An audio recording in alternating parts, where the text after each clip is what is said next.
All right, you welcome back to Clever Minds. I'm still on factorization of quadratic trinomials. So let's consider this example.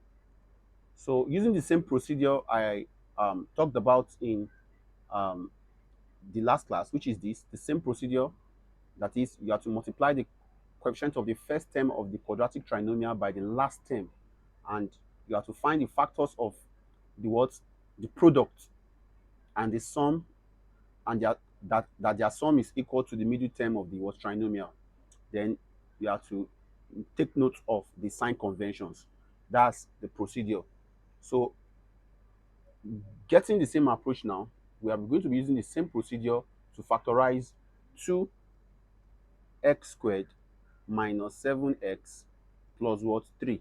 So remember, now we have to take we have to take the product of 2 and 3, which will give us what 6.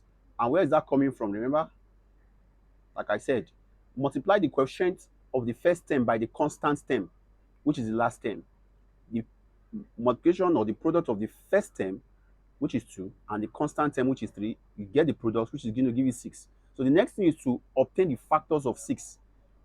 The factors of 6 are obtained by trial and error method, but there are only two factors out of the factors of 6 that will be needed to satisfy the condition of the middle term, which will give us, which is what, -7. Can you see that? Good. So we have to find two factors such that when we multiply, right, we get 6, and when we add up, we get what, -7. So one thing you have to take note is that you have to note that the two factors must be what, negative, since the middle term is negative and the last term is positive. Please, that's an important um, condition to take note of whenever we are finding the um, using the trial and error method to take note. This is very, very important.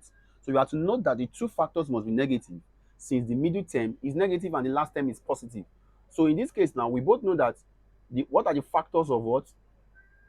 Factors of 6. We both know that is 1, 2, 3, and 6. Right? Good. Then there are only two factors in these four factors now that will satisfy this condition. That is, when you take their sum or you take their difference, right? You must get what? 7, or -7 actually. -7. So what is that? We are talking about 1 and 6. 1 and 6 will give us 7, right? Good. 1 and 6 will give us 7. Now, then the question is, how is 1 and 6 going to give us -7? The only way 1 and 6 can give us -7 is by what? Making it negative. -1, -6. Yes, that's why it was stated here that note that the two factors must be negative. 1 and 6 must be negative. They are positive here, but they must be negative to satisfy the condition -7. Because -1 plus -6 will give us -7.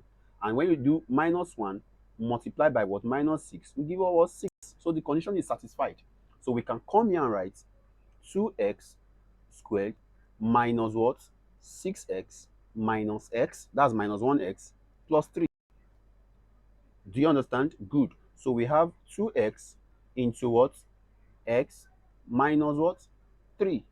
Then negative what? 1 into x minus 3. The rule is whatever is inside the first bracket must be the same as the second bracket. It doesn't change. In as much as you are bringing out -1 from here. When you take a back multiplication, you get this. But once you failed to take a back multiplication and you didn't get this, just know what your factor is not correct. So good.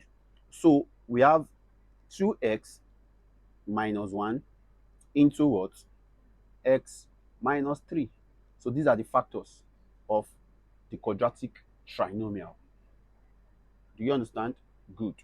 So in the next section, we'll be looking at more examples on factorizing quadratic um, trinomials. So again, we have come to the end of this what section.